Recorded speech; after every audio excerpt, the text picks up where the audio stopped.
This right here, this is a zombie. I know, crazy right? However, this isn't just any zombie. Allow me to demonstrate. Yes, you saw that indeed right. That's because in this mod, the HP of every single zombie has been multiplied by 20. This means surviving something that many have considered to be impossible. But this time, I will try to keep it as vanilla as possible. Therefore, I'll must grind for anything that I need from the shop, and I'll also restrict myself from using any sort of automated task tool, since that's just lazy, boring, and requires zero skill. There's no avoiding it. In the first version of this video I uploaded, I messed up level 410 because I accidentally used my RNG picker for tangle kelps, which, if you recall, is impossible. I then took down the version of the video once I realized what I've done. I want to make this perfectly clear. This video is aimed for educational and entertainment purposes. I'm avoiding fully scripted task levels where the game plays itself. That being said though, I will be using some task tools only when absolutely needed, especially on conveyor belts. So with that out of the way, enjoy the video. Let's start with level 1-1. Surprisingly, we already hit our first problem. If we play this level as the developers originally intended, we're physically unable to even kill a single zombie. And to make matters even worse, we haven't even unlocked anything yet. So our options are basically non-existent. It turns out, the first level is split into 3 separate sections. First, it wants you to place down your first plant. Then you enter stage 2, where the game starts dropping sun from the sky every 4.25 to 7 seconds. Normally you would just progress into the third stage by placing the second pea shooter down. By intentionally staying in the second stage though of the tutorial, we're able to stockpile enough sun before any zombie can ever appear. With the then extra economy, I was able to use my pea shooters as cannon fodder, which allowed me to stall the zombies for long enough so the lawnmowers could clear the entire level. Next up is level 1-2, the game's second tutorial stage. This time, the game focuses on teaching us about sunflowers, and the level is split into 2 different sections. In the first phase, just like before, zombies cannot spawn at all. You'll progress into the next stage after you place your third sunflower down, or by waiting for 50 seconds. By only placing 2 sunflowers down and waiting for 50 seconds, we can then maximize our starting economy, which allows us to stall the zombies with our sunflowers. And this leads us to our next hidden mechanic, which I will simply call lawnmower manipulation. You see, whenever a lawnmower gets triggered, the game will flag that lane, so for the next 2 waves, no zombies will be able to spawn there at all. Nevertheless, with precise and calculated triggers, we can essentially force all the zombies into just one single lane in the final wave. Here is a simple rule for this. Lose your first lawnmowers 2 waves before the final wave, in this case on wave 4, so that wave 6, which is the final wave, focuses all zombies into a single lane. Unbeknownst to me, level 1-3 would turn out to be one of the worst levels I've ever played this early on. Unlike 1-2, we can use the 50-second sun exploit at the start, and instead of 6 wave, we now have to survive 8 somehow. In regular Plants vs Zombies, basic zombies typically die after just 10 Ps, so you might expect them to take 200 Ps now. But this isn't the case. Strangely enough, zombies take 181 Ps before being killed, and the reason for it is as fascinating as it is complex. As it turns out, the game divides a zombie's health into 3 different stages, each representing 1/3 of its total HP. In PvZ1, a basic zombie has 270 HP according to the game's code. After losing more than 2/3 of their health,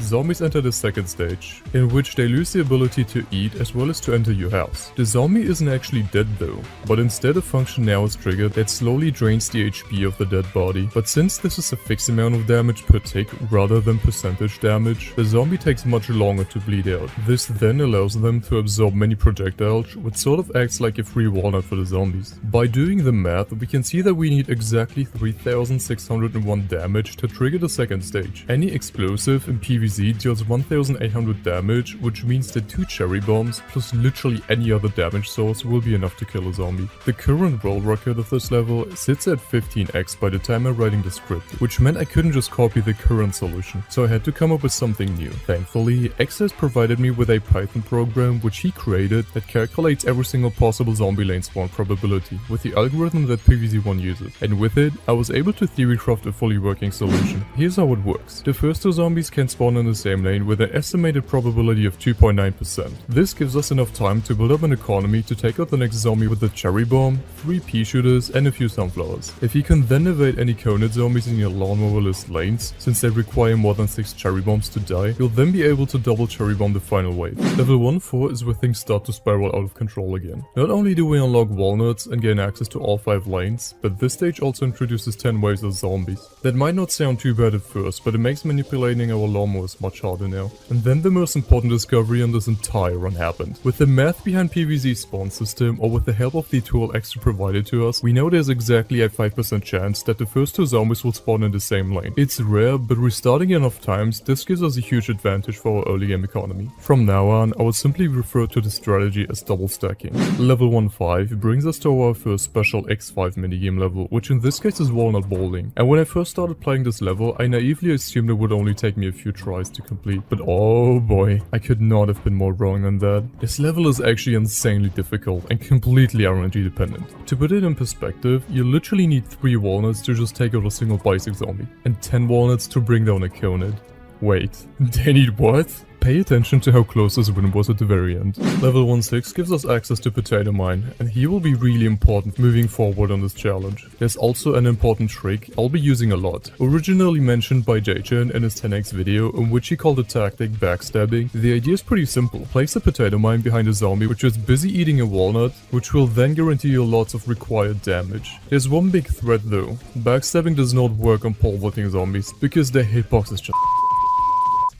We continue with level 1-7, and sadly, this was yet another massive roadblock in our journey. Our plans options are still very limited, and this is also the first 2 flag level, which means a lot more zombies will spawn now. Using the double stacking trick from earlier was off the table here, because I really needed all the 5 lawnmowers for the very end of the level. I spent days trying to make it work, but it was pointless. The zombies are just too strong, too plentiful, and we only have access to the first 6 plants. The world record has beaten this level with 15x HP, so if I didn't also come up with something new here, this challenge would be done for. That's why I've decided to make use of save scumming. For anyone unfamiliar with save scumming, it's a term that originates in PvZ, which basically describes the loading and saving of save states. But even with that, the levels still seem to be out of my reach. The biggest problem here were the conid zombies, since they're almost unkillable in this challenge, so I had to borrow another RNG manipulation tool from the PvZ tool Iceberg. I'm talking about the zombie seed manipulation, and here's how it works. Every single wave has a fixed number of zombie spawn points, and each zombie type has both a spawn weight, in which the value of a zombie is determined, and a spawn probability, which determines how likely it will be chosen. The entire spawn list is predetermined at the start of each level. With PvZ tools, we can observe the specific zombie seed, and by restarting enough times, we can essentially cherry pick a hyper-optimal zombie seed, which will help us maximize our chances of winning. In this case, I used this trick, which I'll simply be calling seed manipulation, to spawn early pole vaulting zombies. Not only do they prevent a conid from spawning in its place since they share the exact same spawn weight, but the health difference of a conid versus a pole is 20 times bigger. I know this isn't the prettiest solution, but things only start to get messy from this point onward. Level 1-8 encounters us with a massive problem, but it's not what you'd expect. Beating the stage is actually really easy now, since we've now unlocked potato mines, walnuts, as well as snow peas. But we've also first unlocked Chomper here. To prevent this challenge from breaking apart, we must ban Chomper from the plant selection. I've gone out of my way to beat the entire game where you can choose Chomper with infinite HP zombies. As you can see, it was extremely easy, very boring, and to be frank, quite pointless, since I beat every single level on my first try. Paradoxically, level 1-9 is much easier to beat than 1-7, even though the zombie lineup is almost the same, and it boils down to a couple of reasons, mainly due to the existence of buckethead zombies. We can exploit this to reduce the overall density of the level and the overall density of pole vaulting zombies in specific. With that being said, the level still was far from being easy. Level 110 is our first mini-boss conveyable stage, and oh boy, do they suck.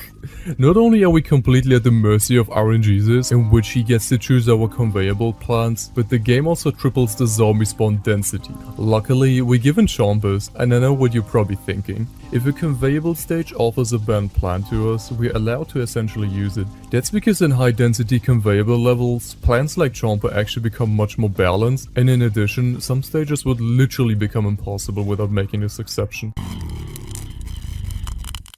We're moving into the night section now, and unfortunately for me, this is where the difficulty ramps up drastically. The main gimmick is that sun no longer falls from the sky, so our resources suddenly are much more limited. Thankfully, we've unlocked mushrooms here, which will be my saving grace for this world, since it's going to be essential for making up our lost economy. Nonetheless, we're still forced to use the double stacking trick from earlier, because with practically no sun at the start, there's just no way to deal with the first 2 zombies. This is also the first level where the game introduces newspaper zombies to us. Stat-wise, they're basically just regular zombies, but they have the spawn weight of a conehead. The only real danger comes at the final wave, because the second gimmick of this world lets Greystone spawn extra zombies, and those can mess up your lawnmower manipulation method from before, since they don't care for the 2-wave no spawn rule. So as long as we keep that in mind, we can then survive the night, at least for now. Level 2-2 was another absolute nightmare. An extremely handicapped economy, 2 flag spawn density, and Greystone spawning at the very end make this level brutally difficult.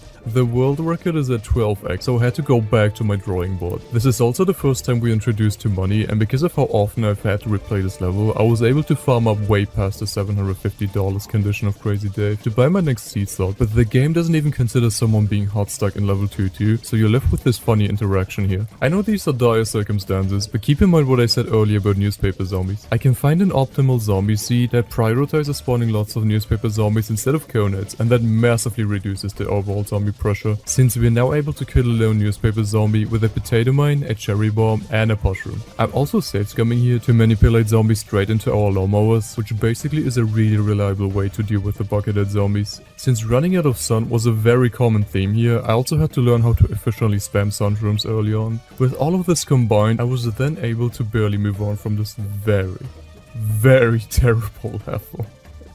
Please help me.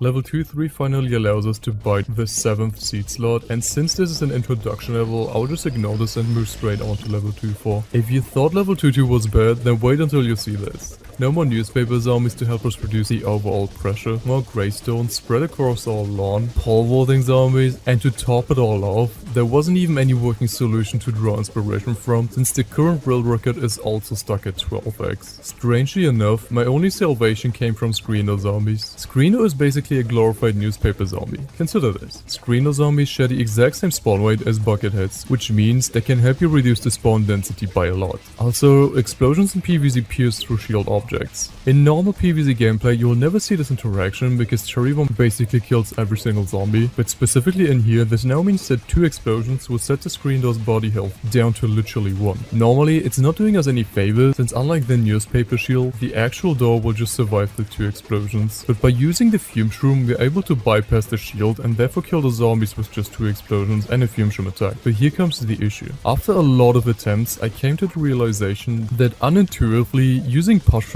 will be a death sentence here, because we just can't afford to pick it with not enough seed slots. Since we're forced to bring Gravebusters for the final wave, as well as fume shrooms to deal with the Screener zombies. So Mushroom, while useful, was actually not needed in the stage. And quite amazingly, this is literally how I was able to solve this stupid level.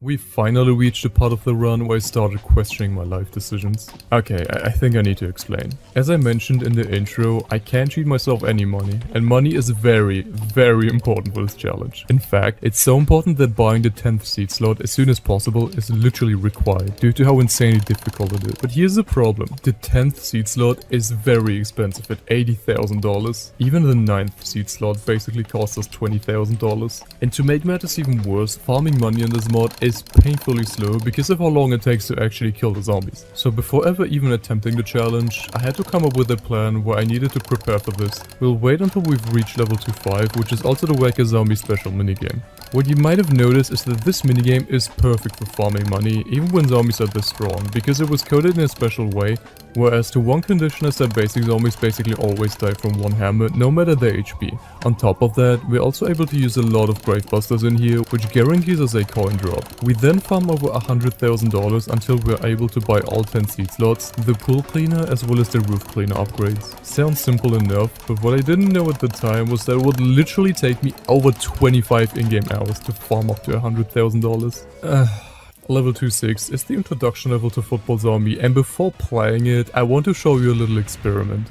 Yeah, as you can see, football zombies basically become your worst nightmare fuel on this challenge. But there is some good news. Not only can we buy our 8th seed slot for $5,000, but because of how low the original zombie spawn points are in base PvZ, we're also able to only have one football zombie spawn on the final wave for the entirety of the level. Because level 2.6 is the introduction level, it forces a football zombie to always spawn in wave 6. But 2.7 does not have this restriction, since football zombies require 7 spawn points to even appear, meaning you'll be only able to spawn at the very end of a level, if even at all. I'd also like to mention that Hypnoshroom will encounter our ban list. Not only is it banned from the X-Health community itself, but similar to Chomper, this plat also completely bypasses the entire health of a zombie, while also creating an overpowered walnut at the same time. For a very welcoming change, level 2.8 as well as 2.9 were comparatively insanely easy to beat due to how ridiculously overpowered Doom Shrooms as well as Ice Shrooms are. In fact, those levels were so easy now that I was literally able to beat them both on my first try. Level 2.10 turned out to be surprisingly easy for me for the same reason as before. It just goes to show how strong Ice Shrooms, Doom Shrooms and especially Hypnoshrooms are in this challenge. What's even more interesting is that the community has already figured out how to beat this level with infinite HP zombies. The trick is to use Hypnoshrooms to turn zombies into infinite shields, but you also must have a gravestone behind them. So when the final wave arrives, the ambush zombies are basically able to trigger all your lawnmowers, making you therefore win the level. Shoutouts to the X-Health community for that. We'll skip past the first 3 pool levels, since they're just easier versions of 3-4. But level 3-4 itself was the most brutal level until now. It's the first 3-flag level, which means a much higher zombie spawn density. We've lost access to all of our overpowered mushrooms, since they're asleep during the day. And on top of that, not having access to Crazy Dave's shop was very detrimental. We're not just stuck with only 8 seed slots, but we also don't have the pool cleaner upgrade yet. So the water lanes are especially vulnerable. This is why I had to prioritize defending the pool much more, and of course this had no world record either. Though I was also lucky that this level not just spawned newspaper zombies, but also snorkel zombies, which had a spawn weight of 3 while also having basic zombie health. And while Tangle Kelp isn't banned from the X-Health rules, I'll personally limit myself by putting it on the ban list, since it bypasses the health buff gimmick, and since it also feels like a double standard to me. Just to illustrate to you why I'm banning it, using 1 Tangle Kelp would basically be the equivalent of using 15 cherry bombs on a buckethead zombie in the water. Anyways, moving on. I'm using a new form of the double stacking trick from before, which includes us using 2 potato mines, a walnut and a snow pea in the same lane to deal with the first 2 waves. You'd also think that 3-peater would be completely useless on this challenge, but in combination with snow peas, walnuts and a few explosions, the 3-peater DPS essentially adds up and helps us control the swarm of zombies much better. With that being said though, this still wasn't anywhere close to being easy. I had to save scum a lot and manipulate my zombie seed RNG again just to even have a chance.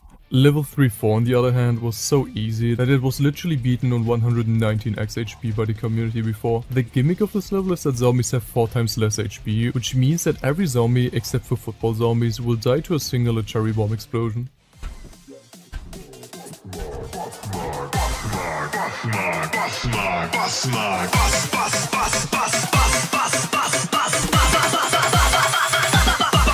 Was fährt so spät auf hoher See? Das Kronjuwel der Bassarmee. Yes, you saw that right. Zamboni has basically evolved into a military battle tank. It can survive 14 cherry bomb blasts, which makes killing even a single one nearly impossible. And unlike every other zombie, we cannot even stall it since it crushes every single plant instead of eating it. Because of all of that, our only realistic option was to rely on our lawnmowers to deal with them. And before anyone asks, yes, I'm banning Spike Weed too, since it also bypasses the zombie health of the Zamboni.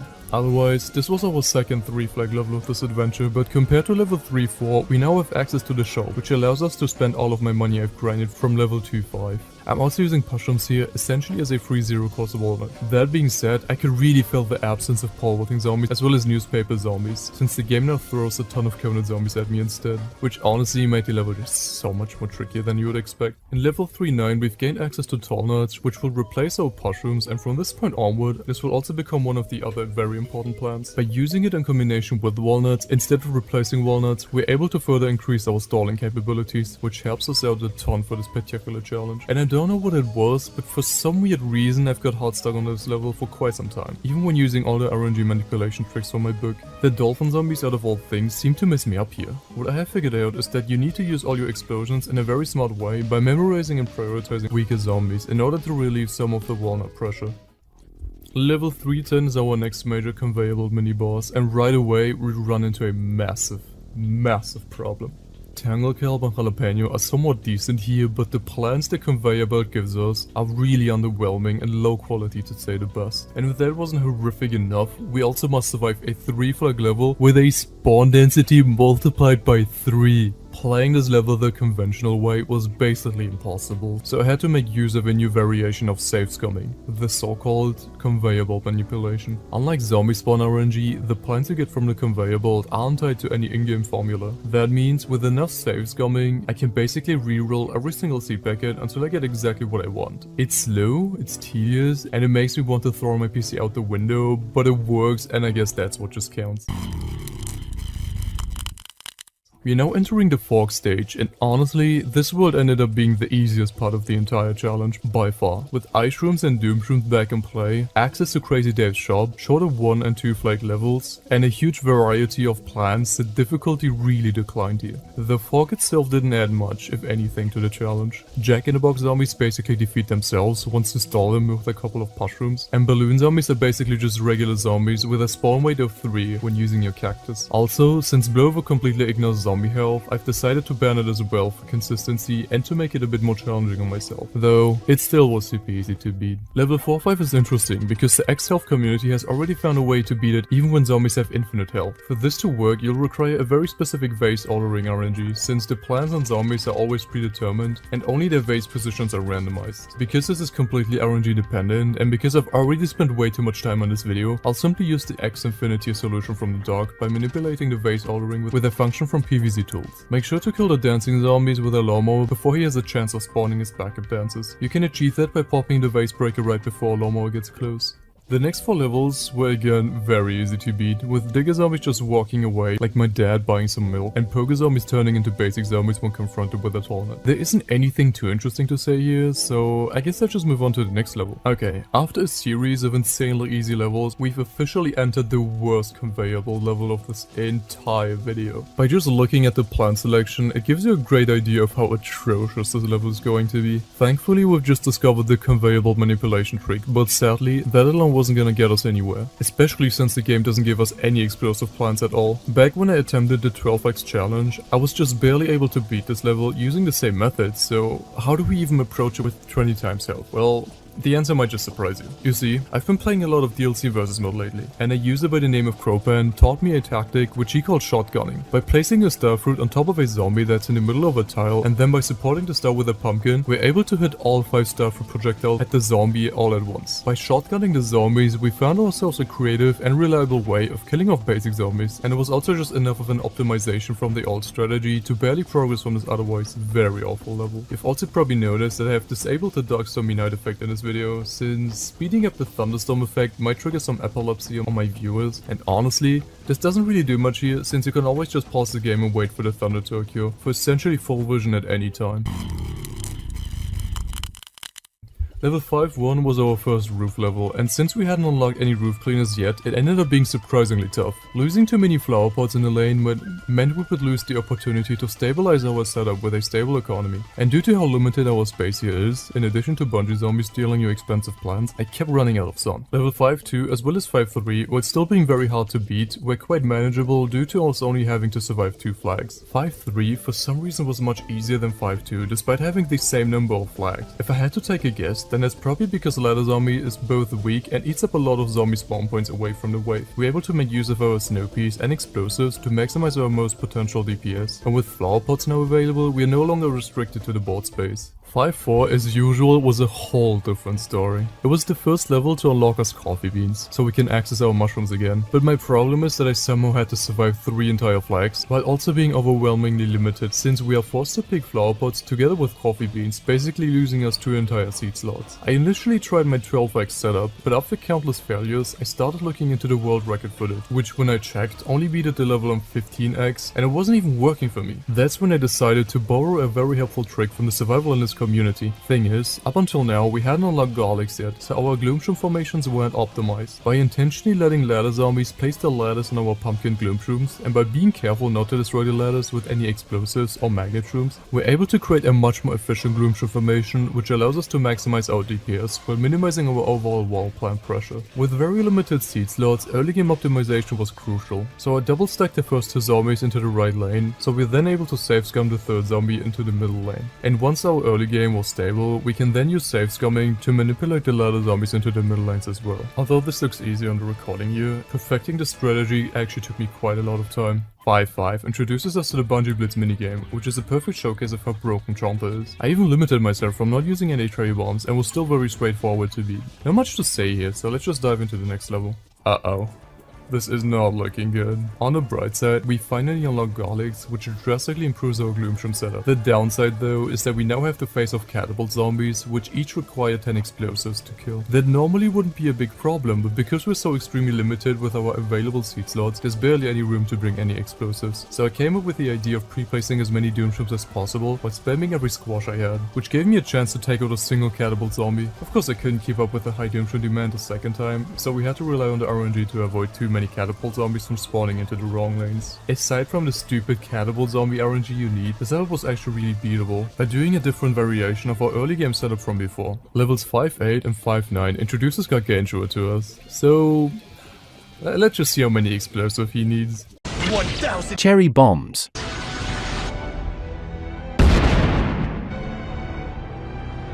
That almost tickles. Yeah.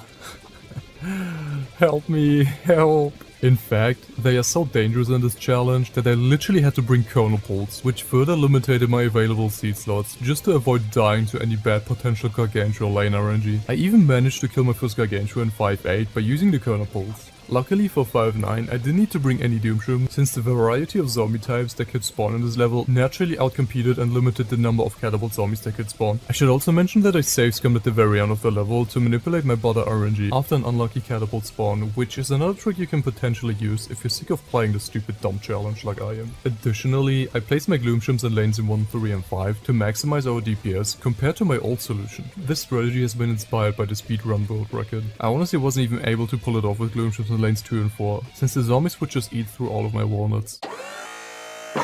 We finally reached the end of this challenge, which means we now have to defeat Dr. Edgar Zombers. For the final boss, we're combining 2 last new tricks. The first one is triggering the 2-wave no spawn rule once a lawnmower is triggered from before, and since Zombers is simply treated as a normal zombie by the game, and since there's 0 wave progression in the final boss, this basically means that no zombie is able to spawn in a lost lawnmower lane until we're losing all 5 lawnmowers. By leaving one single lane intact, we're able to focus all of our jalapeno firepower into a single lane. The second trick we'll use is a condition of Gargantua not being able to spawn in the first lane outside of all survival levels, since it will block the view of your seed bank. Dancing Zombie has the same condition, in which he is only able to spawn in the middle 3 lanes when not playing specifically survival, so he's able to always spawn 4 backup dances. By pairing these 2 exploits together, we can lose all of our lawnmowers except for lane 1 and use the conveyor belt manipulation from before to ensure that no Gargantuas are able to spawn, and that everything basically dies to jalapeno, including Zambonis. I also intentionally kept Zomber's health normal, because this level was just stupid RNG garbage, and because I didn't want to waste any more of my time on a dumb conveyor belt level, which